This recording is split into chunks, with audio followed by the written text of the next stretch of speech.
चलो, issue of share जो chapter है इसका वेटेज 14 मार्क्स है, उसका ये आखिरी टॉपिक, ठीक। For feature and re issue of shares. तो अभी बोर्ड पे जो जर्नल एंट्रीज लिखी हुई है वो फॉर फीचर की है, उसके बारे में हम बातचीत शुरू करते हैं। फॉर फीचर क्या होता है? शेयर्स का forfeiture. Forfeiture word का मतलब है कि when a shareholder fails to pay the amount due on calls, जब एक शेयर होल्डर से जब पैसा मांगा जाए कॉल्स पे तो वो ना चुका पाए, तो सबसे पहले कौन सा अकाउंट खुलता है? Calls in arrear. मगर उसको कई बार रिमाइंड करा जाता है कि भाई पैसा बाकी है दे दो, पैसा बाकी है दे दो, पैसा बाकी है दे दो, वो नहीं देता है। जब नहीं देता है तो कंपनी एट द एंड, क्योंकि शेयर कंपनी ने इशू किया है, वो वोटिंग राइट है, तो कंपनी तुमको अपने यहाँ का अधिकार भी दे रही है और उसके बाद तुम पैसा भी नहीं चुका रहे हो, तो कंपनी क्या करती है कि उन आपके अधिकार को सीज कर देती है, कैंसिल कर देती है, खत्म कर देती है। तो अब सीज कर दी तो मान लो कि तुमने 10 रुपीज 10 पर शेयर तुमको चुकाना था, कंपनी ने 10 पर शेयर मांगा था, तुम्हारे पास 1000 शेयर्स हैं, तो आपके पास 1000 शेयर्स हैं, और शेयर्स की जो वैल्यू स्प्लिट थी वो ₹10 पर शेयर थी, ठीक। जिसमें एप्लीकेशन पे ₹3 पर शेयर था, अलॉटमेंट पे ₹4 पर शेयर था, और फर्स्ट ही कॉल आखिरी कॉल थी मान लो, और उस पे आपका ₹3 पर शेयर था। ये कंपनी ने मांगा, आपने एप्लीकेशन दिया और बाकी आप नहीं दे पाए, you fail to pay the allotment and you fail to pay the first call. Company आपसे 2-3 बार कह चुकी है कि पैसा जो आपका है बाकी वो चुका दो, मतलब 4 + 3 7 मल्टीप्लाइड बाई 1 7,000 रुपीज आपके ड्यू है और आप नहीं चुका रहे हैं, तो कंपनी आपके शेयर्स को क्या कर देगी? सीज कर देगी। उसको कहा जाता है फॉरफीचर। अब फॉरफीचर जहां भी होता है उसके केसेस में ये एंट्री क्या है? ये फॉरफीचर की एंट्री। अब अगर shares initially issued at par थे तो उसकी एंट्री क्या होगी? पार वाली एंट्री होगी। शेयर कैपिटल डेबिट होगा। शेयर कैपिटल किस अमाउंट से डेबिट होगा ये जरूरी चीज है जानने के लिए। शेयर कैपिटल से डेबिट होगा कॉल्ड अप वैल्यू से। किस वैल्यू से? Called up. अब अगर कंपनी ने मान लो कि ₹10 पर शेयर है, मगर कंपनी ने यहाँ पे फर्स्ट कॉल पे ₹2 मांगे, तो कंपनी का कॉल्ड अप कितना है? 9 है ना। ₹1 अभी तक कंपनी नहीं मांगी है ना, हो सकता है वो सेकंड एंड फाइनल कॉल पे मांगे, मगर आपको तो यहीं तक की इंफॉर्मेशन है ना, तो कॉल्ड अप 9 है। तो सर यहाँ पे शेयर कैपिटल कितने से डेबिट होगा? 10,000 से या 9,000 से? 9,000 से, ठीक है। कॉल्ड अप वैल्यू कंपनी ने जितना मांगा है उतने से। 2, जो जो पैसा जहां जहां नहीं मिला है उसको स्पेसिफाई करोगे, उसका नाम प्रॉपर्ली लिखोगे। अब जैसे अलॉटमेंट पे पैसा नहीं मिला ना, the shareholder fail to pay on allotment and fail to pay on first call, और सिर्फ उसने एप्लीकेशन दी है, तो जो नहीं अलॉटमेंट नहीं मिला है, अलॉटमेंट किस वैल्यू से नहीं मिला है? 4,000। फर्स्ट कॉल, चाहे तुम कॉल्स इन एरियर लिख दो चाहे तुम फर्स्ट कॉल लिख दो, दोनों में से कोई भी। कॉल्स के लिए कॉल्स इन एरियर भी लिखा जा सकता है, उस कॉल का नाम भी लिखा जा सकता है, कोई रिजिड रूल नहीं है कि सिर्फ कॉल्स इन एरियर लिखना कंपलसरी है। उस कॉल का नाम भी लिख सकते हो और कॉल्स इन एरियर भी लिख सकते हो। अलॉटमेंट को कॉल्स इन एरियर मत लिख देना, मगर ये बात दिमाग में है। तो 1000 मल्टीप्लाइड बाई 2, कॉल पे कितना नहीं मिला है? 2000। और शेयर फॉर फ्यूचर में कौन सा पैसा मिल जाता है? जो अमाउंट आप रिसीव कर चुके होते हैं वो वाला। तो रिसीव कितना कर चुके हो? 1000 multiplied by application, that is ₹। अंडा क्लियर हो गया सर? अब अगर शेयर्स प्रीमियम पे रिसीव होते तो ये 10 का जो शेयर है वो 12 पे हम कर देते हैं, ऑन ₹12 पर शेयर। 1000 शेयर ₹10 के थे, वो जा रहे हैं 12 पे, दैट मीन्स कि प्रीमियम का क्या है? ₹2। और प्रीमियम हम मान लेते हैं कि प्रीमियम अलॉटमेंट पे है, ठीक। तो अलॉटमेंट की वैल्यू मैं 5 कर दे रहा हूं including premium, that means allotment की फेस वैल्यू है 3 और प्रीमियम वैल्यू है 2, ठीक। और प्रीमियम, अब अलॉटमेंट में पैसा नहीं मिला ना, अलॉटमेंट पे भी पैसा नहीं मिला है, इट मींस कि प्रीमियम भी नहीं मिला होगा। तो प्रीमियम भी नहीं मिला होगा तो शेयर कैपिटल कितने से ड्यू होगी? कितने से शेयर कैपिटल ड्यू होती है? बोर्ड पे लिखा हुआ है कॉल्ड अप। अब इसमें सर आप आइडेंटिफाई करिए कॉल्ड अप वैल्यू कितनी है। 3 + 3 6 + 2 8, कॉल्ड अप इसमें 8 हो गई, तो शेयर कैपिटल हो जाएगा आपका 8000, ठीक है। अलॉटमेंट जो 5 और 3 + 2 में स्प्लिटेड है ना, तो आप 3 लेंगे, एप्लीकेशन वाला 3 और ये 2, पूरा 10 मत ले लेना, 1000 मल्टीप्लाई बाय 10 नहीं चलेगा। प्रीमियम डेबिट हो जाएगा। जब प्रीमियम का पैसा नहीं मिला तो आपको उसको बताना पड़ेगा। तो प्रीमियम नहीं मिला, कितना नहीं मिला, प्रीमियम कितना था सर, ₹2। 1000 शेयर पे 2 रुपए के हिसाब से प्रीमियम कितना हो रहा है, 2000। अलॉटमेंट पे 2 शेयर अलॉटमेंट जो नहीं मिला उसको आपको स्पेसिफाई करना है। तो शेयर अलॉटमेंट पे कितना नहीं मिला, 1000 मल्टीप्लाई बाय 5, पूरे 5 रुपए नहीं मिले। शेयर अलॉटमेंट में कितना चला जाएगा, 5000। 2 कॉल्स इन एरियर, कॉल्स पे कितना नहीं मिला, 2 रुपए, यानी कि 2000।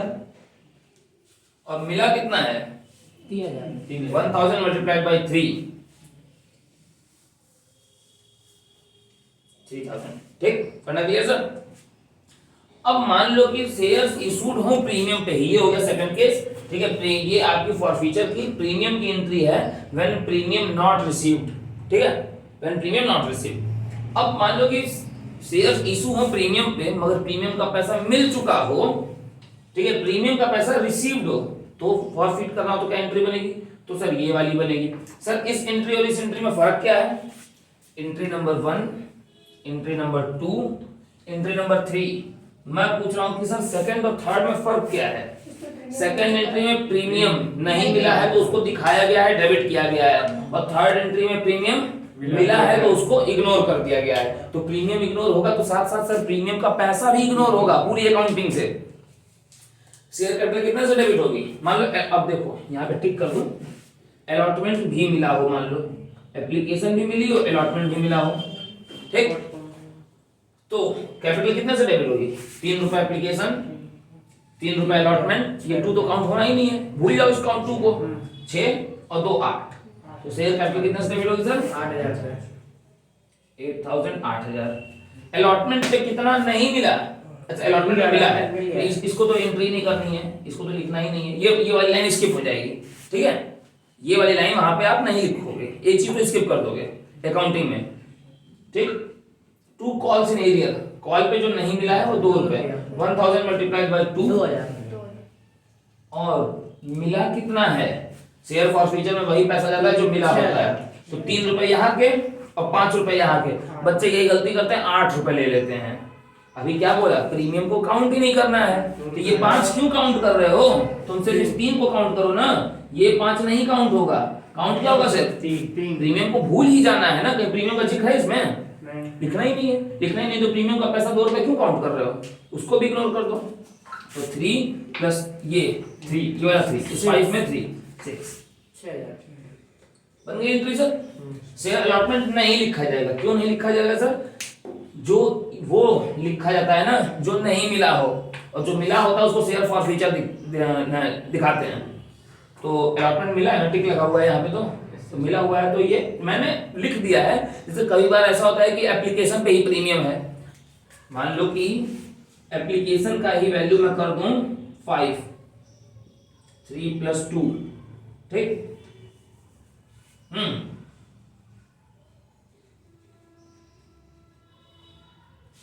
अब एंट्री क्या बनेगी, एप्लीकेशन ही खाली मिला है, अलॉटमेंट तो फर्स्ट कॉल नहीं मिली है, 3000 मिल जाएगा एप्लीकेशन। अलॉटमेंट में कितना चला जाएगा, 8000।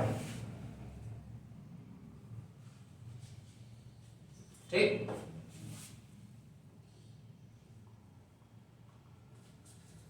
सारी एंट्री चेक करो, सारा अमाउंट चेक करो, शेयर कैपिटल सही है, शेयर कैपिटल डेबिट जितने से है सही है, शेयर कैपिटल पूरे 10 से हो जाएगा,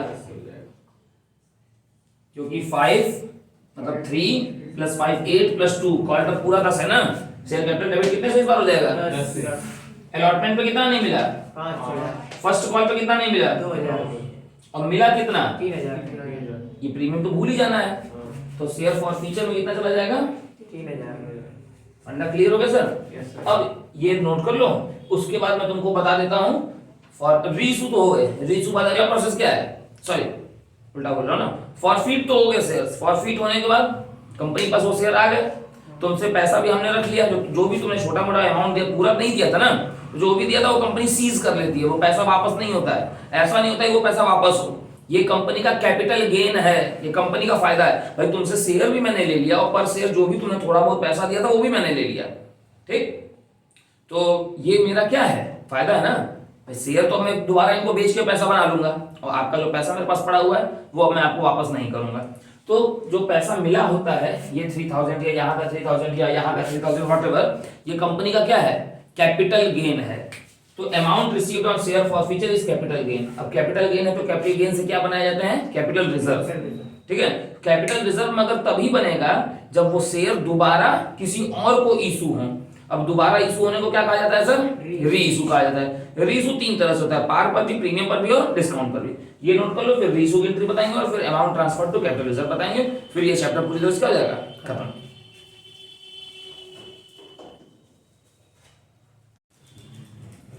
देखो अब री इशू होते हैं तीन तरह से सर, री इशूड एट पार, री इशूड एट प्रीमियम और री इशूड एट डिस्काउंट। अब अगर पार पे री इशू हो रहा है तो री इशू होते समय शेयर्स के साथ एक बात है कि जैसे फ्रेश इशू होते थे तो शेयर्स की वैल्यू स्प्लिटेड होती थी कि एप्लीकेशन पे इतना होगा, अलॉटमेंट पे इतना होगा, फर्स्ट कॉल पे इतना होगा, सेकंड एंड फाइनल कॉल पे इतना होगा। री इशू होते समय ऐसा कुछ नहीं होता है, बोल देगा कि द शेयर्स आर री इशूड एट ₹10, 10 का शेयर 10 में री इशू हुआ, तो ये तो समझदारी की बात है कि पार पे हुआ। द शेयर्स आर री इशूड एट ₹12, दैट मींस 2 रुपए प्रीमियम पे री इशू हुआ। 10 का शेयर 12 रुपए में हुआ, 2 रुपए प्रीमियम, तो ये प्रीमियम का पैसा यहाँ जाएगा। सारा पैसा इकट्ठा लिखा जाता है, इसलिए 2 शेयर कैपिटल लिखते हैं। ये नहीं कि 2 शेयर एप्लीकेशन अलग होगा, 2 शेयर अलॉटमेंट अलग होगा, ऐसा कुछ नहीं है। सारा पैसा एक बार एक एंट्री बनेगी।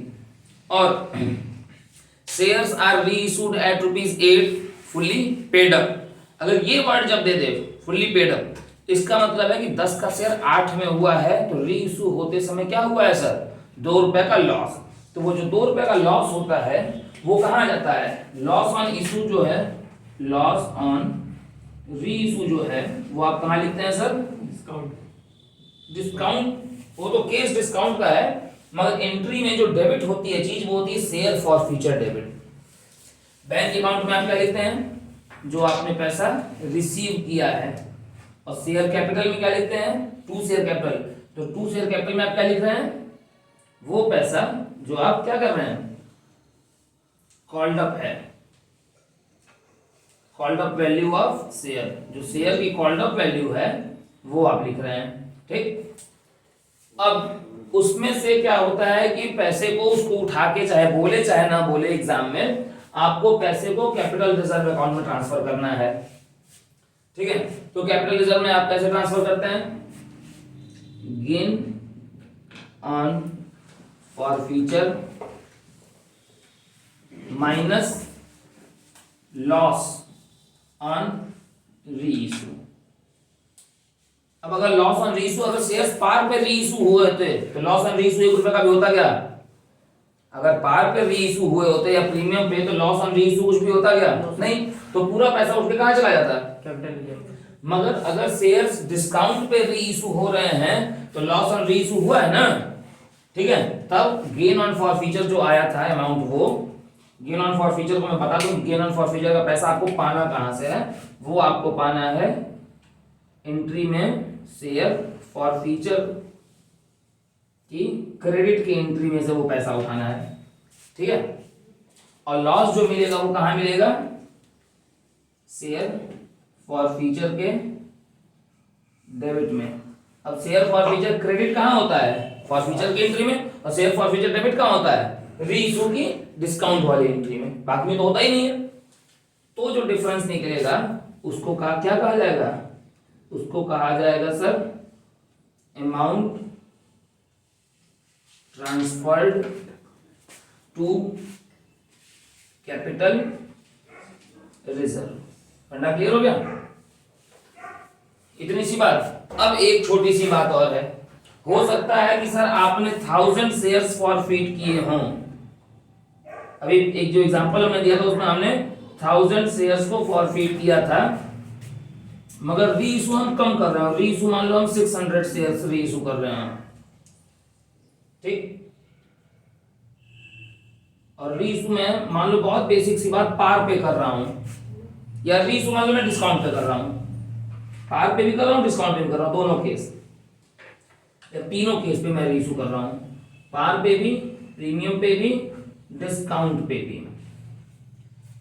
और 1000 शेयर जो मैंने फॉरफिट किए थे और रीइशू मैंने कम किया है, रीइशू कम किया है ना भाई। रीइशू आप मैक्सिमम कितना कर सकते हो, 1000 ही कर सकते हो, मगर मैंने उससे कम किया, 600 ही किए। तो कैपिटल रिजर्व में जो आने वाला अमाउंट है वो बदल जाएगा। ठीक, तीनों केस का अमाउंट हम निकाल लें। अगर 600 आप रीइशू कर रहे हैं पार पे, तो आपने कितने में रीइशू किया है, 10 पे। अगर आप प्रीमियम पे कर रहे हैं तो 12 पे कर रहे हैं, और डिस्काउंट पे कर रहे हैं तो 8 पे मान लो कर रहे हो। तो पहले तो सर रीइशू की अमाउंट भर लें, 600 मल्टीप्लाइड बाई 10, यहाँ पे फिगर कितना पड़ेगा एट पार पे 6000। अगर प्रीमियम पे होता तो 600 मल्टीप्लाइड बाई 12, प्रीमियम का पैसा लेंगे 7200, 7200। शेयर कैपिटल में कितना जाएगा, क्वार्टर कॉल आ जाएगा, तो उसकी एक्चुअल फेस वैल्यू है वो। और प्रीमियम में कितना चला जाएगा, डिस्काउंट में ये कंटेंट सब नोट कर लिया है, ये वाला अंदर का, इसको मिटा देते हैं। इसमें फिगर भरना है इसलिए इसको मिटा देते हैं। ठीक, अब बैंक कितने से डेबिट होगा, 600 शेयर कितने में रीइशू हो रहे हैं, 8 में। बैंक कितने से डेबिट होगा, 4800 ना। Share capital 600 multiply by initial जो फेस वैल्यू है वही तो लेना था ना, तो 600 मल्टीप्लाई बाई 10 6000। तो शेयर फॉर फ्यूचर कितने से डेबिट होगा, 2 रुपए का ही तो लॉस है, 600 मल्टीप्लाइड बाई 2। बैंक डेबिट होगा सर आपका 600 मल्टीप्लाइड बाई 8, और शेयर फॉर फ्यूचर आपका डेबिट होगा 600 मल्टीप्लाइड बाई 2, और शेयर कैपिटल क्रेडिट होगा आपका 600 मल्टीप्लाइड बाई फेस वैल्यू 10। अब बात ये है सर कि फॉर फ्यूचर में कितना ट्रांसफर हो। जो 1000 शेयर फॉरफिट हुए थे उसमें शेयर फॉर फ्यूचर में याद है ना कि 3000 रुपए थे। अभी एग्जांपल में नोट किया तूने, मुझे याद है, चेक कर लो एक बार पेज पलट के। तीनों एंट्री में शेयर फॉर फ्यूचर में 3000 आ रहा था, 2 शेयर फॉर फ्यूचर जब आ रहा था 3000 आ रहा था। मतलब 1000 शेयर पे कितने का फायदा हो रहा था, 1000 शेयर पे कितने का फायदा हो रहा था सर, 3000। तो पर शेयर प्रॉफिट कितने का होगा, पर शेयर गेन कितने का, कैसे निकालेंगे, 3000 बाई 1000 करके निकालेंगे, यानी कि 3 रुपए। अब क्या करना है, गेन ऑन फॉर फ्यूचर, ये तुमको ऐसा अटेंड करना है। तो फॉर फ्यूचर पे जो गेन है वो पर शेयर का 3 है। और लॉस क्या है, अगर पार पे है तो 1 रुपए का भी लॉस है क्या।